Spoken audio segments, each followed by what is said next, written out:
అస్సలాము అలైకుం వరహమతుల్లాహి వబర్కాతు. వీక్షక మహాశలందరికీ స్వాగతం, సుస్వాగతం. గత వీడియోలో మనం మొహర్రంకు సంబంధించినటువంటి 2 ప్రధానమైనటువంటి అంశాలను గురించి తెలుసుకునే ప్రయత్నం చేశాం. ఈ వీడియో ద్వారా అసలు ఈ మొహర్రం నెలలో ఏ విధమైనటువంటి తప్పుడు ఆచారాలు జరుగుతాయి అనే విషయాన్ని సంక్షిప్తంగా మనం తెలుసుకునే ప్రయత్నం చేద్దాం. సోదర మహాశలరా, ఏదైతే ధర్మం పేరుతో తప్పులు, పొరపాట్లు, పాపాలు, బిదాత్లు, షిర్క్ పనులు సమాజంలో జరిగిపోతూ ఉన్నాయో వాటన్నిటి గురించి కూడా అవగాహన కలిగి ఉండడం తప్పనిసరి. ఎందుకంటే మనకు తెలియకుండానే ఆరాధనా భావంతో వాటిలో ఎంతో కొంత పాలు పంచుకునేటువంటి ప్రమాదం కూడా లేకపోలేదు. కాబట్టి మహాశలరా, ఈ వీడియోను స్కిప్ చేయకుండా చివరి వరకు చూసే ప్రయత్నం చేయండి. మహాశలరా, ఏదైతే మొహర్రం నెల ఉందో ఇది ఇస్లామియా క్యాలెండర్లో మొట్టమొదటి నెల. అంటే ఇస్లామియా నెలలు 12 ఉంటే అందులో మొదటి నెల ఈ మొహర్రం నెల. ఈ మొహర్రం నెలతోనే ఇస్లామియా క్యాలెండర్ ప్రారంభమవుతుంది. ఈ మొహర్రం నెలలో ఉన్నటువంటి నిరూపితమైనటువంటి ఖురాన్ మరియు సహీ అహదీసు ప్రాతిపదికన విశ్వాసులకు తెలియపరచబడినటువంటి విషయాలను విడిచిపెట్టి అనేకమైనటువంటి స్వకల్పిత సిద్ధాంతాలను, పరధర్మాల నుంచి తీసుకువచ్చినటువంటి అనేకమైనటువంటి విశ్వాసాలను, ఆచారాలను ఈరోజు ముస్లిం సమాజం ఈ మొహర్రం నెలలో ప్రవేశపెట్టడం జరిగింది. అవి మనం చూసినట్లయితే ఏదైతే ఈ మొహర్రం నెల ఉందో ఇది ఒక పండుగ నెలగా భావించడం. అంటే ఈ మొహర్రం నెల ఏదైతే ఉందో ఈ మొహర్రం నెలలో వచ్చేటువంటి మొహర్రం అనేటువంటి ఆషురా 10వ తేదీని ఒక పండుగలా జరిపేటువంటి పరిస్థితి మనం ముస్లిం సమాజంలో చూస్తూ ఉంటాం. మనకి గవర్నమెంట్ కూడా పబ్లిక్ హాలిడే ఇస్తుంది. దీని కారణంగా ఇది పండుగేమో అనేటువంటి అపోహ కూడా చాలామందిలో మనం చూస్తూ ఉంటాం. కానీ వాస్తవానికి అల్లాహ్ సుబ్హానహు వ తఆలా విశ్వాసులకు ఇచ్చినటువంటి పండుగలు 2. అవి ఈదుల్ ఫిత్ర్ రంజాన్ పండుగ, ఈదుల్ అధహా బక్రీదు పండుగ. ఈ విషయాన్ని స్వయంగా దైవ ప్రవక్త ముహమ్మద్ సల్లల్లాహు అలైహి వసల్లం వారే తన యొక్క ప్రవచనాలలో, హదీసుల్లో తెలియచేయడం జరిగింది. మరి మహాశలరా, ఇది ఎంత మాత్రం కూడా పండుగ కాదు. ఒకవేళ మనం అలా భావించినట్లయితే అది ఎంత మాత్రము సరైనటువంటి విశ్వాసం కాదు. రెండవది, సోషల్ మీడియాలో ఈ మొహర్రం నెల పురస్కరించుకొని అనేకమైనటువంటి సమాచారాలు షేర్ చేస్తూ ఉంటారు.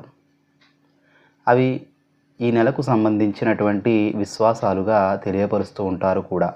వాటికి ఏ విధమైనటువంటి ఆధారాలు కూడా మనకి హదీసు గ్రంథాల్లో కానీ, ఖురాన్లో కానీ ఎక్కడా కనిపించవు. అవి ఒకటి, ఈ మొహర్రం 10వ తేదీనే ప్రళయం వస్తుందని, ఈ మొహర్రం 10వ తేదీనే యూనుస్ అలైహిస్సలాం వారు చేప కడుపు నుంచి బయటపడ్డారని, ఈ మొహర్రం 10వ తేదీనే అయ్యూబ్ అలైహిస్సలాం వారి యొక్క వ్యాధి నయమైందని, ఈ మొహర్రం 10వ తేదీనే ఆదం అలైహిస్సలాం వారి యొక్క పశ్చాత్తాపం స్వీకరించబడిందని, ఈ విధమైనటువంటి అనేక రకాలైనటువంటి విషయాలను షేర్ చేస్తూ ఉంటారు. ఒక విషయం మాత్రం గుర్తుంచుకోండి మహాశలరా, ఏ చిన్న విషయమైనప్పటికీ కూడా అల్లాహ్ సుబ్హానహు వ తఆలా దగ్గర ప్రతిఫలం ఇవ్వబడుతుంది. అలాగే దాని యొక్క పాపం కూడా లిఖించబడుతుంది. కాబట్టి మీరు షేర్ చేసే, లైక్ చేసే, ఇతరులకు తెలియపరిచే ప్రతి విషయం గురించి కూడా అల్లాహ్ సుబ్హానహు వ తఆలా దగ్గర సమాధానం చెప్పుకోవాలి. ఆ ఒక్క షేర్, లైక్ కారణంగా మీరు నరకానికి గురైపోయే ప్రమాదం కూడా ఉంటుంది. ఎందుకంటే మీ యొక్క సమాచారం ద్వారానే ఆ విషయం పట్ల విశ్వాసం తీసుకొచ్చేటువంటి వ్యక్తులు కూడా సమాజంలో ఉండవచ్చు. వారి ద్వారా ఇంకెంతమంది ఆ విషయాల పట్ల విశ్వాసం తీసుకొస్తారో తెలియదు. కాబట్టి ఈ విషయంలో మనం జాగ్రత్తగా ఉండాలి.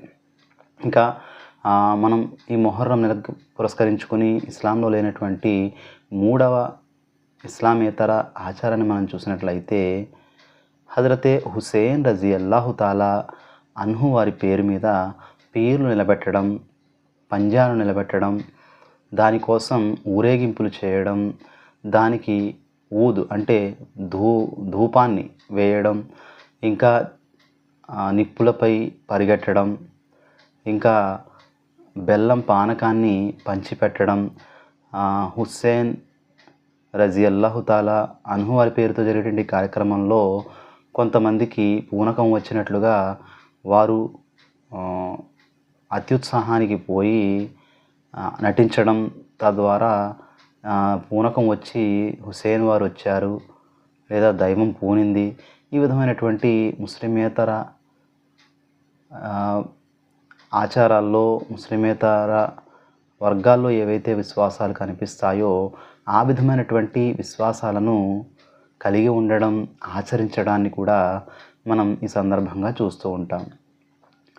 మహాశరా, ఈ విషయం ఏదైతే ఉందో ఇస్లాంకి ఎంత మాత్రము సంబంధం లేనటువంటి విషయం. ఇది పైపెచ్చు నిషేధించినటువంటి విషయం. ఇది గమనించాలి. చరిత్రలో మీకు ఎక్కడా కూడా సహాబా కానీ, అలాగే తాబయీన్ కానీ, తాబయీన్ కానీ, ఖైరుల్ ఖురూన్లో ఏ ఒక్కరూ కూడా ఈ ఆచారాన్ని పాటించినట్టు మీరు చూడరు. పైపెచ్చు లాజికల్గా మనం చూసినట్లయితే హజరతే హుసేన్ రజియల్లాహు తాలా అన్హు వారు హిజ్రీ శకం 60లో మొహర్రం 10వ తేదీన షహీద్ అయినటువంటి సందర్భంలో దాని బాధను పురస్కరించుకొని మేము ఈరోజు ఈ పని చేస్తున్నాం అని వీరు చెబుతూ ఉంటారు. ఒకవేళ బాధలోనే ఆ పని చేసేటువంటి పరిస్థితి ఉన్నట్లయితే ఎవరైనా ఊరేగింపులు చేస్తూ, డ్యాన్సులు చేస్తూ, డప్పులు వాయిస్తూ, తీపి పానకాన్ని పంచిపెడుతూ ఈ విధమైనటువంటి వికృత చర్యలు చేస్తారా? అసలు బాధ అనేటువంటిది మనసుకు సంబంధించింది. అది మనసులోనే వ్యక్తం చేయబడుతుంది, కళ్ళ నుండి అశ్రువులుగా కార్చబడుతుంది తప్ప ఈ విధమైనటువంటి వికృత చర్యలు, బాధ అనేటువంటిది ప్రదర్శించడానికి ఎంత మాత్రం కూడా సమంజసమైనటువంటి విషయాలు కాదనేటువంటి విషయం మన సెన్స్ కూడా మనకు చెబుతుంది. కాబట్టి ఇటువంటి ఆచారాలు ఏవైతే ఉన్నాయో ఇది బాధకు సంబంధించినటువంటిది కాదు. మరి ఒకవేళ ఈ విధమైనటువంటి సంతోషాన్ని వ్యక్తం చేయడం, ఆనాడు కూడా ఎవరైతే హుసేన్ రజియల్లాహు తాలా అన్హు వారిని షహీద్ చేశారో, మోసపూరితంగా ఆయన్ని హత్య చేశారో, వారు ఈ విధంగానే ఆయన యొక్క తలను, మొండాన్ని రకరకాల విధానాల్లో ప్రదర్శిస్తూ చాలా బాధాకరమైనటువంటి విషయం ఇది చెప్పాలనుకున్నప్పుడు కూడా చేశారు. ఆ విధమైనటువంటి బాధ ప్రతి విశ్వాసికి ఉండాలి కూడా. అల్లాహ్ వారందరిపై కూడా ఆయన యొక్క శాపాన్ని కురిపించుగాక ఇలా చేసినటువంటి వ్యక్తులపై. కాబట్టి ఈ బాధ ఉండడం సహజం, ఉండాలి కూడా ఒక విశ్వాసికి. కానీ ఆ బాధలో మనం ఏం చేస్తున్నాం? ఆనందాన్ని వ్యక్తం చేస్తున్నామా? బాధను వ్యక్తం చేస్తున్నామా? ఒకవేళ బాధను వ్యక్తం చేసేటటువంటి పరిస్థితే ఉన్నట్లయితే అసలు బాధను వ్యక్తం చేసేటువంటి విషయంలో ఇస్లాం యొక్క నియమ నిబంధనలు ఏమిటో మనకు తెలుసా? ఒక్కసారైనా ఆలోచించారా మిత్రులారా? ఇస్లాం బాధను వ్యక్తం చేసేటువంటి విషయంలో కూడా హద్దులు పెట్టింది. ఇస్లాం ఎంత ఉన్నతమైనటువంటి, మహోన్నతమైనటువంటి దైవ ధర్మమో, ఆచరణ యోగ్యమైనటువంటి ధర్మమో మనం చూసినట్లయితే ఆశ్చర్యపోతాం. ఈ బాధను వ్యక్తం చేసే విషయంలో కూడా ప్రవక్త ముహమ్మద్ సల్లల్లాహు అలైహి వసల్లం వారు ఏ వ్యక్తి విషయంలో కూడా 3 రోజుల కంటే ఎక్కువగా మీరు బాధను వ్యక్తం చేయకూడదు. అంటే 4వ రోజు మీరు మామూలు అయిపోవాలి, సర్వసాధారణ పనిలో నిమగ్నమైపోవాలి. ఆ బాధను పదే పదే గుర్తు తెచ్చుకుంటూ మీ మనసును బాధ పెట్టుకునేటువంటి పరిస్థితికి మీరు లోనవ్వకూడదు. అందుకనే ఇస్లాం ధర్మంలో చనిపోయినటువంటి వ్యక్తుల ఫోటోలు ఇండ్లలో తగిలించడం కానీ, వారిని గుర్తు చేసుకుంటూ ఉండడం కానీ, బాధపడుతూ ఉండడం కానీ ఎంత మాత్రం కూడా సమంజసమైనటువంటి విషయం కాదు. ఇది నిషేధించబడినటువంటి విషయం. మనకి చనిపోయినటువంటి వ్యక్తులు ఒకవేళ గుర్తొస్తే, బాధ కలిగితే మనసులో బాధపడడంలో ఎంత మాత్రం కూడా అభ్యంతరం లేదు. ఇంకా వారి పట్ల బాధతప్త హృదయంతో మనం వారి పేరుతో సత్కార్యాలు కూడా చేసేటువంటి అవకాశాన్ని ఇస్లాం ధర్మం ఇచ్చింది. అంతే తప్ప ఇటువంటి వికృత చేష్టలు చేసేటువంటి అనుమతి మాత్రం ఇస్లాం ధర్మంలో ఎక్కడా లేదు.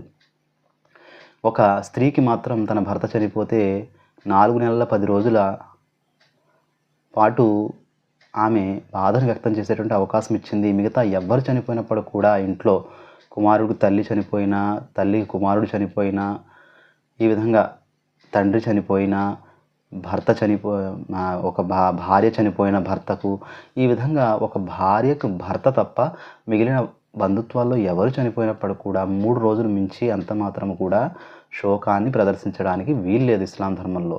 మరి అటువంటప్పుడు ఎప్పుడో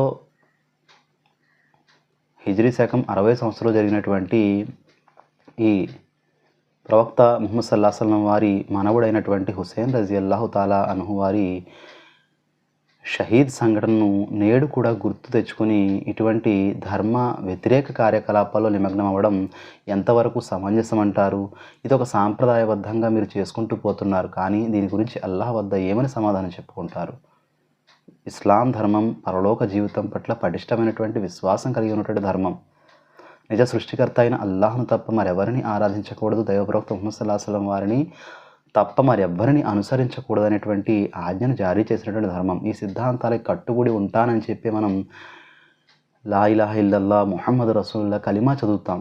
మరి దాని ప్రాతిపదికన ధార్మిక జ్ఞానాన్ని సక్రమంగా ఆర్జించని కారణంగా, కేవలం సాంప్రదాయ పద్ధతుల్లో ముందుకు వెళ్ళిపోయేటువంటి పరిస్థితులు ఉన్న కారణంగానే ఇవన్నీ కూడా ముస్లిం సమాజంలో చోటు చేసుకుంటున్నాయి. కాబట్టి గమనించండి మహాశిలారా, ఒక్కసారి మీరు ఆలోచించే ప్రయత్నం చేయండి.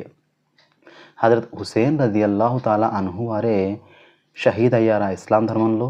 ఇంతకంటే ముందు అనేక మంది సహాబాలు షహీద్ అయ్యారు. ప్రవక్త ముహమ్మద్ సల్లల్లాహు అలైహి వసల్లం వారు అత్యధికంగా ప్రేమించేటువంటి హంజా రజియల్లాహు తాలా అన్హు వారు షహీద్ చేయబడ్డారు. ఆయన ఎంతో రోదనకు గురయ్యారు, వ్యధకు గురయ్యారు, బాధకు గురయ్యారు, ఎంతో ఏడ్చారు ప్రవక్త ముహమ్మద్ సల్లల్లాహు అలైహి వసల్లం వారు ఆయన విషయంలో. ఇంకా ఆ తరువాత మనం చూసినట్లయితే ఉస్మాన్ రజియల్లాహు తాలా అన్హు వారు, హజరతే ఉమర్ రజియల్లాహు తాలా అన్హు వారు, హజరతే అలీ రజియల్లాహు తాలా అన్హు వారు. ఈ విధంగా చూసినట్లయితే చాలామంది సహాబాలు ఇస్లామీయ చరిత్రలో షహీద్ అయినటువంటి సంఘటనలు మనకు కనిపిస్తాయి. మరి అటువంటి సందర్భంలో సహాబాలు కానీ, ప్రవక్త ముహమ్మద్ సల్లల్లాహు అలైహి వసల్లం వారు హంజా రజియల్లాహు తాలా అన్హు వారి షహీద్ అయినటువంటి సంఘటనలో కానీ ఎప్పుడైనప్పటికి కూడా 3 రోజులు మించి శోకాన్ని వ్యక్తం చేసినటువంటి, బాధను వ్యక్తం చేసినటువంటి సందర్భాలు మనకు కనిపించవు చరిత్రలో. కాబట్టి ఇస్లామీయ ధార్మిక జ్ఞానాన్ని పెంపొందింపజేసుకునే ప్రయత్నం చేసినట్లయితే, సరైనటువంటి విషయాన్ని అవగాహన చేసుకునే ప్రయత్నం చేసినట్లయితే, విశాల హృదయంతో మనం ఆలోచించి వాస్తవ ఇస్లామీయ పరిజ్ఞానాన్ని పెంపొందింపజేసుకునే ప్రయత్నం చేసినట్లయితే ఇటువంటి తప్పుడు ఆచారాలు ఎంత మాత్రం కూడా ఇస్లాంలో ఉండనే ఉండవు. మన్ అహదస ఫీ అమ్రినా హాదా మా లైస మిన్హు ఫహువ రద్. ఏ విషయమైతే నేను చెప్పలేదో మీరు ఆచరిస్తారో ఆ విషయం రద్దు చేయబడుతుందన్నారు రసూలుల్లాహి సల్లల్లాహు అలైహి వసల్లం వారు. మన్ అమిల అమలన్ లైస అలైహి అమ్రునా ఫహువ రద్దు. ఏ విషయమైతే నేను బోధించలేదో, నేను ఆచరించమని చెప్పలేదో, నా ముద్ర లేదో ఆ విషయం కూడా రద్దు అయిపోతుందన్నారు రసూలుల్లాహి సల్లల్లాహు అలైహి వసల్లం వారు. ఈ ఆచరణలు స్వీకరించబడవు. సరికదా ప్రవక్త ముహమ్మద్ సల్లల్లాహు అలైహి వసల్లం వారు ఫఇన్న ఖైరల్ హదీసు కితాబుల్లా వ ఖైరల్ హదియు ముహమ్మదిన్ సల్లల్లాహు అలైహి వసల్లం వ షర్రుల్ ఉమూరిల్ ముహ్తజాతుహా వ కుల్లు ముహ్తజతున్ బిదా వ కుల్లు బిదాఅతిన్ జలాల వ కుల్లు జలాలతిన్ ఫిన్నార్ అన్నారు. ఎవరైతే ధర్మంలో నూతన ఆచారాన్ని ప్రవేశపెట్టారో వారు అపమార్గానికి గురయ్యారు. ఈ అపమార్గానికి గురైనటువంటి ప్రతి వ్యక్తి కూడా నరకం పాలవుతాడన్నారు రసూలుల్లాహి సల్లల్లాహు అలైహి వసల్లం వారు. అసలు ఇస్లాం ధర్మంలో ఉన్నతమైనటువంటివి అల్లాహ్ వాక్యం ఖురాన్, దైవప్రవక్త సల్లల్లాహు అలైహి వసల్లం వారి యొక్క వాక్యం హదీస్. వీటికే ఇస్లాం ధర్మంలో విలువ ఉంది. వీటిని పట్టుకున్నప్పుడే మనం సరైనటువంటి సమంజసమైనటువంటి రుజుమార్గంలో ప్రయాణించేటువంటి అవకాశం ఉంటుంది తప్ప మన ఇష్టం వచ్చినట్లుగా ఏదో మన పెద్దలు సిద్ధాంతాలు పెట్టారనో, పెద్దలు ఏది చెప్పినప్పుడు కూడా మంచి చెప్తారు, మంచికే చెప్తారు అని గుడ్డిగా అనుసరించడం ఎంత మాత్రం కూడా సరైనటువంటి విషయం కాదు. పెద్దలు చెప్పినటువంటి విషయాల్లో 10 విషయాల్లో 2-3 విషయాలు, 4-5 విషయాలు మంచి ఉంటే ఉండవచ్చు. కానీ ఏవైతే ఇంకో 2-3 విషయాలు, 4-5 విషయాలు చెడ్డ ఉన్నాయో వాటిని వారిపై గౌరవంతోనే పక్కన పెట్టేసి వారికి మనం ఆచరించేటువంటి పాప ఫలితాన్ని నుండి దూరం చేయాలి. ఇంకా వారు అజ్ఞానంలో ఏ విధమైనటువంటి తప్పులు పొరపాటు చేశారో వాటన్నిటిని మన్నించమని అల్లాహ్ సుబ్హానహు వ తఆలాకి దువా చేయాలి. మన కర్తవ్యం ఇది. కాబట్టి నేడు ఇల్మ్, జ్ఞానం అనేటువంటిది సర్వసామాన్యంగా లభిస్తుంది. ఓపెన్ మైండ్తో, విశాల హృదయంతో మనం ఆలోచించడమే తరువాయి మహాశిలారా. కాబట్టి హుసేన్ రజియల్లాహు తాలా అన్హు వారి పేరు మీద జరిగేటువంటి ఈ పీర్ల పండుగ కానీ, ఈ మొహర్రం పండుగ కానీ, ఈ నిప్పులు తొక్కడం కానీ, డప్పులు వాయించడం కానీ, నాట్యాలు చేయడం కానీ, బ్లేడ్లతో కొట్టుకోవడం కానీ, ఇవన్నీ కూడా ఇస్లాంలో నిషేధమే. మీరు చూసినట్లయితే హదీసుల్లో, ఖురాన్ గ్రంథంలో కూడా సూర బకరాలో మిమ్మల్ని మీరు చంపుకోకండి అన్నాడు అల్లాహ్ సుబ్హానహు వ తఆలా. మీకు మీరు అన్యాయం చేసుకోకండి అన్నాడు అల్లాహ్ సుబ్హానహు వ తఆలా. సూర తౌబాలో కూడా ఈ నిషిద్ధమైనటువంటి హరాం నెలలు ఏవైతే 4 ఉన్నాయో అందులో మొహర్రం నెల కూడా ఉందో, ఇందులో మీకు మీరు అన్యాయం చేసుకోకండి, అన్యాయానికి పాల్పడకండి అని చెప్పి తెలియచేయడం జరిగింది. అంటే తనకు తానుగా శిక్షించుకోవడం, తనకు తానుగా బాదుకోవడం, తనకు తానుగా ఇబ్బందులకు గురవ్వడం, ఇవన్నీ కూడా ఇస్లాం ధర్మంలో ఎంత మాత్రం కూడా లేవు. ఇవన్నీ కూడా ఇస్లామేతర ధర్మాల నుంచి మోటివేట్ అయ్యి ఇస్లాం ధర్మంలో చొప్పించబడినటువంటి ఆచారాలే తప్ప. ఇంకా ప్రవక్త సల్లల్లాహు అలైహి వసల్లం వారు నీ శరీరం యొక్క హక్కు కూడా నీపై ఉంది అన్నారు. మన శరీరాన్ని మనం బాధ పెట్టుకున్నట్లయితే అది అల్లాహ్ హర్షిస్తాడా, ఇష్టపడతాడా? ప్రవక్త సల్లల్లాహు అలైహి వసల్లం అన్నారు, మీరు సమయానికి నిద్రపోండి, మీ కళ్ళకు కూడా మీపై హక్కు ఉంది అన్నారు. 3 వ్యక్తులు హజరత్ ఆయిషా రదియల్లాహు తఆలా అన్హా దగ్గరికి వచ్చి, నేను అత్యధికంగా ఉపవాసం ఉంటాను, నేను ఎప్పుడు నమాజులు చేస్తూనే ఉంటాను, నేను వివాహం చేసుకోకుండా సన్యాసం తీసుకుని అల్లాహ్ మార్గంలో ఉండిపోతాను అని అన్న సందర్భంలో ప్రవక్త సల్లల్లాహు అలైహి వసల్లం వారిని పిలిపించి తాకీదు చేస్తూ, మీకంటే నేను అల్లాహ్కి ఎక్కువగా భయపడతాను, గుర్తుంచుకోండి, నేను చేసినటువంటి విషయాన్ని మాత్రమే మీరు చేయండి, అంతకంటే ఎక్కువ చేయడానికి ప్రయత్నం చేయకండి అని వారించడం జరిగింది. అంటే దైవప్రవక్త సల్లల్లాహు అలైహి వసల్లం వారు వెనకే మనం నడవాలి. దైవప్రవక్త ముహమ్మద్ సల్లల్లాహు అలైహి వసల్లం కంటే అతి ఉత్సాహంలో ముందు నడవకూడదు, అలాగే దైవప్రవక్త సల్లల్లాహు అలైహి వసల్లం వారి మార్గాన్ని విడిచిపెట్టి మన ఇష్టానుసారం కూడా జీవితం గడపడానికి ఎంత మాత్రం కూడా ఇస్లాం ధర్మంలో అవకాశం లేదు.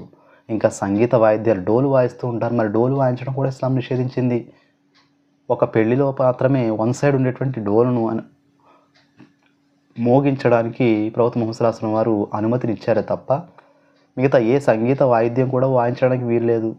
ఈరోజు చూడండి, డీజేలు పెట్టుకుని డ్యాన్సులు చేస్తూ, డప్పులు వాయించుకుంటూ, ఏంటంటే ఇదంతా కూడా. ప్రవక్త సల్లల్లాహు అలైహి వసల్లం వారు ప్రళయకాల సూచనలు కొన్ని చెప్పడం జరిగింది. అందులో ఈ సంగీత వాయిద్యాలు, సంగీతం అనేటువంటిది కూడా ఎక్కువైపోతున్నారు ప్రవక్త సల్లల్లాహు అలైహి వసల్లం వారు. కాబట్టి ఇస్లామీయ ఆధ్యాత్మిక వ్యవస్థలో సంగీతం నిషేధించబడింది. ఈ సంగీతం ద్వారానే లేనిపోని అనేకమైనటువంటి విషయాలు మనిషి మేధస్సులో జొప్పించేటువంటి అవకాశం ఉంటుంది. శైతాన్ వాటి ద్వారానే దాడి చేస్తాడు. చూడండి, ఉదాహరణకి ఒక ప్రియుడు ప్రేయసికి చంద్రుడిని తీసుకొచ్చి నీ కొప్పులో తురుముతాను, ఇంకా తారలు తీసుకొచ్చి నీ చేతిలో పోస్తాను, ఈ విధమైనటువంటి మాటలు మాట్లాడుతూ ఉంటాడు. వాస్తవానికి అవి అబద్ధాలని తెలుసు, అవి జరగనటువంటి పనులని తెలుసు. కానీ వెనక వచ్చేటువంటి మ్యూజిక్ ఉంది చూసారా, మైండ్కి స్లోగా ఆనందంగా వాటిని వినేటువంటి పరిస్థితిని కల్పిస్తుంది.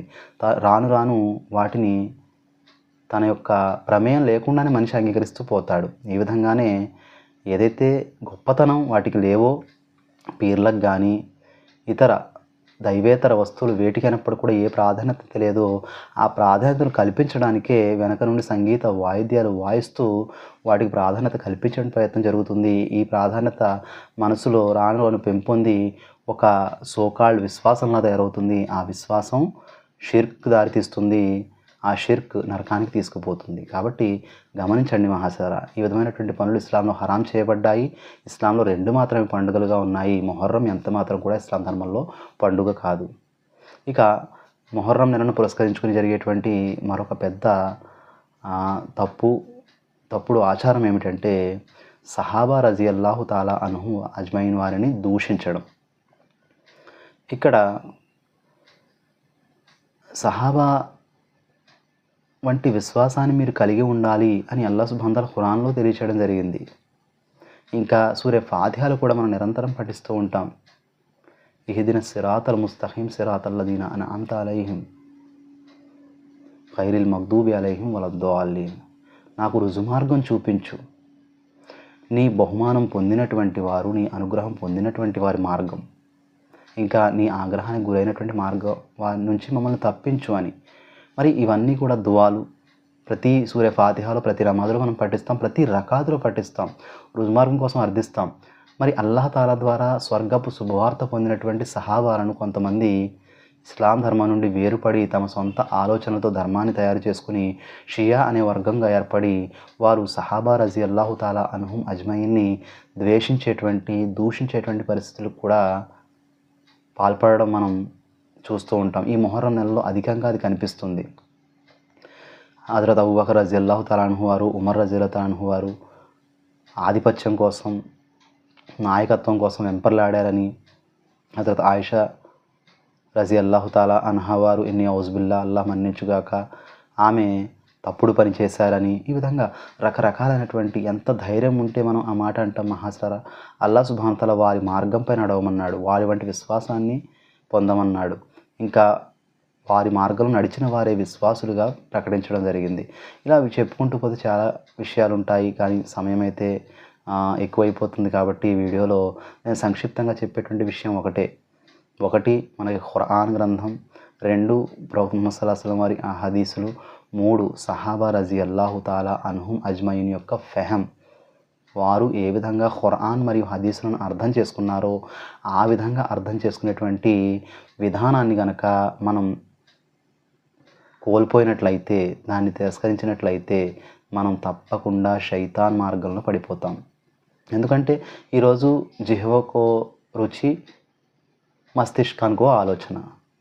ఎవరి ఆలోచన మీరు ఫాలో అవుతారు? ఎవరి ఆలోచన కరెక్ట్గా ఉంటుంది?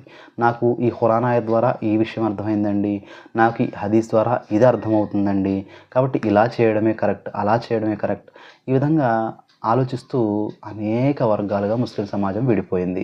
అందులో షిర్క్ చేసేవారు, బిదత్ చేసేవారు, సహాబాలను దూషించేవారు, సహాబాలను ధర్మం నుంచి పక్కకు తీసేసి తమ యొక్క సొంత ఆలోచనలు అందులో పెట్టేటువంటి ప్రయత్నం చేసేవారు, రవాఫిజులు, ఈ విధంగా ఖవారిజులు, ఇలా రకరకాల వర్గాలుగా విడిపోయారు. ప్రవక్త కూడా తెలియజేయడం జరిగింది.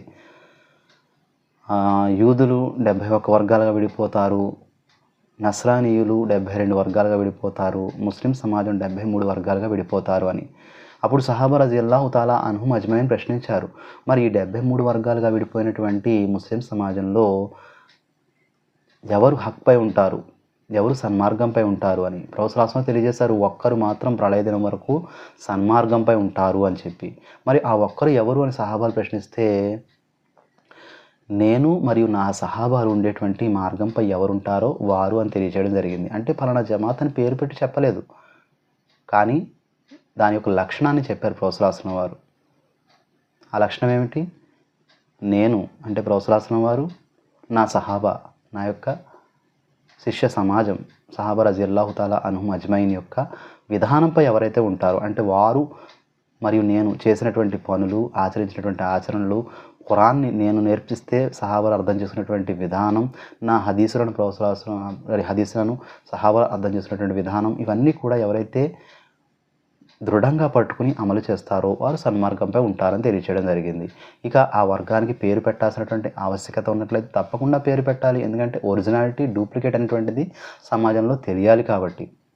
కాబట్టి కొంతమంది అనుకుంటూ ఉంటారు, ఈ విధంగా చెప్పేవారు ముస్లిం సమాజాన్ని వర్గాలుగా విడదీస్తున్నారని చెప్పి. లేదు మహాశరారా, అసలు విషయం వైపునకు ఆహ్వానిస్తున్నారు. అసలు ముస్లిం సమాజాన్ని అంతా కూడా సమాయత్తపరచడం, ఒకే త్రాటిపైకి తీసుకురావడం, దీని గురించినటువంటి మూలమైనటువంటి మందు గురించి కూడా అల్లాహ్ సుబ్హానహు వ తఆలా తెలియజేయడం జరిగింది. ఖురాన్ గ్రంథంలో అల్లాహ్ సుబ్హానహు వ తఆలా తెలియజేస్తూ, అల్లాహ్ మరియు ఆయన ప్రవక్తను గట్టిగా పట్టుకోండి, ఇంకా మీ మధ్య ఏదైనా విభేదాలు తలెత్తినట్లయితే వారి వైపుకే నివేదించండి అని తెలియజేయడం జరిగింది. అంటే ఇక్కడ మందు ఏంటి? మా మధ్య ఏమన్నప్పుడు కూడా విభేదంగా కనిపించినట్లయితే, ఈ విషయం చేయొచ్చా చేయకూడదా అని, ఈ జమాత్లో ఉండవచ్చా ఉండకూడదా అని, ఆ వీరితో కలిసిమెలిసి తిరగవచ్చా తిరగకూడదా అని చెప్పి మీకు అనుమానం కలిగిందనుకోండి, ఏం చేయాలి? అల్లాహ్ మరియు ఆయన ప్రవక్త వైపునకు నివేదించాలి ఆ విషయాన్ని. అంతేగాని స్వతహాగా మనం నిర్ణయం చేసుకుని కొన్ని మంచి పనులు మనం చేస్తున్నాం కదా ఈ సంఘంలో, కొన్ని ఆరాధనలు కూడా చేస్తున్నాం కదా, విశ్వాసం కలిగి ఉన్నాం కదా, ఇటువంటి చిన్న చిన్న సంతృప్తికరమైనటువంటి మాటలు మనకి మనమే చెప్పుకుంటూ అసలు ధర్మం ఏదైతే ఉందో, అసలు సిద్ధాంతం ఏదైతే ఉందో, అసలు మానవాళికి మేలు చేసేటువంటి ఈ ఇస్లామీయ సిద్ధాంతపు మౌలిక విశ్వాసాలు ఏవైతే ఉన్నాయో, తౌహీద్, అలాగే సున్నత్, అలాగే అసలు బిదత్ అంటే ఏంటి, అలాగే ముస్లిం సమాజం ఎందుకు వర్గాలుగా విడిపోయింది, ఏ వర్గం ఏ తప్పుడు విశ్వాసాలను కలిగి ఉంది, ఇటువంటివన్నీ కూడా తెలుసుకోవడం చాలా అవసరం. ఎందుకంటే ఇంట్లో దీపం ఉండగానే ఇల్లు చక్కబెట్టుకోవాలి, బొందులో ప్రాణం ఉండగానే మనం మన విశ్వాసాన్ని సక్రమపరుచుకోవాలి. పరలోక దినాన మనం సంపాదించినటువంటి పుణ్యఫలాలే మనకి ఉపయోగపడతాయి. కాబట్టి ఇతర వర్గాలు విడిపోయినటువంటి ఏదైతే వర్గాలుగా ఉన్నారో ముస్లిం సమాజంలో అందరిలో కూడా అనేక చెడులు ఉన్నాయి. అందులో భాగంగానే షియా అనేటువంటి ఒక వర్గంలో సహాబాలను దూషించేటువంటి పరిస్థితి కూడా ఉంది. మరి ఇటువంటి తప్పుడు విధానాల నుంచి, తప్పుడు వ్యవహారాల నుంచి మనం దూరంగా ఉండాలంటే ఏం చేయాలి? ధర్మాన్ని సక్రమంగా అర్థం చేసుకోవాలి. ఖురాన్ మరియు సహీ అహాదీసులను ఫాలో అయ్యేటువంటి వారిని మనం ఫాలో అవ్వాలి. ధర్మ జ్ఞానాన్ని కూడా ఎవరి దగ్గర పడితే వారి దగ్గర నేర్చుకోకూడదు మహాశిలారా. ఏ విధంగా అయితే ఒక కసాయి వాడి దగ్గరికి వెళ్ళి నీకు కూడా కోయడం వచ్చు కదా, నాకు కడుపులో నొప్పిగా ఉంది, ఇందులో ఏమైనా ఉంటే కోసి తీసే అని చెప్పి మనం చెప్పం. అతనుకు కోయడం బాగా వచ్చినప్పుడు కూడా కోడిని బాగా కోయగలడు, మేకను బాగా కోయగలడు. కానీ ఇక్కడ మనం డాక్టర్ వద్దకు వెళతాం. అలాగే మనం సోకాల్డ్ పండితులు అనబడేవారు, సోకాల్డ్ ధార్మిక వ్యవహారం చర్చించే వారి దగ్గరకు వెళ్ళకూడదు. ఈవెన్ నేనైనప్పటికి కూడా ఎవరి దగ్గర విద్య ఆర్జించాలి అంటే స్కాలర్స్ ఎవరైతే ఉన్నారో, ఇస్లాం ధర్మంలో సరైనటువంటి ఉత్తమమైనటువంటి ఖురాన్ మరియు సున్నత్ యొక్క వాస్తవమైనటువంటి ఫెహం విధానాన్ని తెలియపరిచేటువంటి గొప్ప గొప్ప పండితులు మన యొక్క సమాజంలో మనకు ఉన్నారు. అల్హమ్దులిల్లా. వారిని వెతికి పట్టుకోవాలి, వారి దగ్గరే ధార్మిక జ్ఞానం నేర్చుకోవాలి. ఎందుకంటే ఈ విధంగా నేను చెప్పినప్పుడు కూడా ఒక్క మాట తప్పుగా మీ వరకు చేరవేసినట్లయితే దానికి అల్లాహ్ తాలా దగ్గర నేను అది మంచి మాట అయినట్లయితే ప్రతిఫలాన్ని ఉన్నతంగా పొందుతాను. ఒకవేళ తప్పుడు మాట అయినట్లయితే, ధర్మంలో లేనటువంటి మాట అయితే అల్లాహ్ తాలా దగ్గర నరక శిక్షకు గురయ్యేటువంటి ప్రమాదం ఉంటుంది. కాబట్టి మహాశిలారా, ధార్మిక పండితులు అనబడేవారు ప్రతి విషయానికి కూడా ఇట్టే సమాధానం చెప్పరు. వారు దలీల్ ఆధారంతో సమాధానం చెబుతారు. నాకు ఇలా అనిపిస్తుంది, అలా ఎందుకు అవ్వదు, ఇలా ఈ విషయాలు ఉండవు. కాబట్టి ఆలోచించండి, పండిత వర్గాన్ని గౌరవించండి, ధర్మాన్ని స్కాలర్స్, ఇస్లామిక్ స్కాలర్స్ ఎవరైతే ఉన్నారో వారి వద్ద నుండి నేర్చుకునే ప్రయత్నం చేయండి. నేనప్పుడు కూడా మీ దగ్గరకు చేరవేసేటువంటి ఈ సమాచారం ఏదైతే ఉందో 1కి 10 సార్లు పరీక్షించి పరిశీలన చేసి ఆధార సహితంగానే మీ వరకు చేరవేసేటువంటి ప్రయత్నం చేస్తూ ఉన్నాను. నా ఈ సమాచారంలో కూడా ఏదైనా లోటుపాట్లు ఉన్నట్లయితే తప్పకుండా మీరు కామెంట్లో తెలియచేయండి. ఇన్షాల్లా దాన్ని సంస్కరించేటువంటి ప్రయత్నం చేస్తాను, దాన్ని పరిశీలించే ప్రయత్నం చేస్తాను మహాశిలారా. అంతేగాని మనం ఏ మార్గంలో ఉంటే ఏమిటి, కలిమా చదివేశాం కదా అని ధర్మాన్ని చులకన చేసుకుంటూ మన యొక్క ఆచరణలను బలహీనపరుచుకుంటూ సరైనటువంటి విశ్వాసం లేకుండా కనుక మనం జీవితం గడిపినట్లయితే అల్లాహ్ తాలా దగ్గర ఘోరంగా పట్టుబడిపోయేటువంటి ప్రమాదం ఉంటుంది. కాబట్టి ఇస్లాంలో లేనటువంటి ఈ దురాచారాల నుండి దూరంగా ఉంటూ సరైనటువంటి విశ్వాసంలో మనల్ని మనం పెంపొందింపజేసుకోవాలి అంటే, మనం పరలోకంలో ఉత్తమమైనటువంటి స్వర్గాన్ని సంపాదించాలంటే ఖురాన్ మరియు సహీ అహాదీసులను సహాబా రజియల్లాహు తాలా అన్హుం అజ్మైన్ అర్థం చేసుకున్నటువంటి విధంగా అర్థం చేసుకోవాలి. వారు అనుసరించిన విధంగానే అనుసరించాలి తప్ప మన స్వతహా ఆలోచనలు అందులో కలగాబులగం చేసిన ప్రయత్నం చేయకూడదు. అలా చేసినటువంటి ప్రయత్నం నుంచి వచ్చినవే ఈ అనేక ముస్లిం వర్గాలు.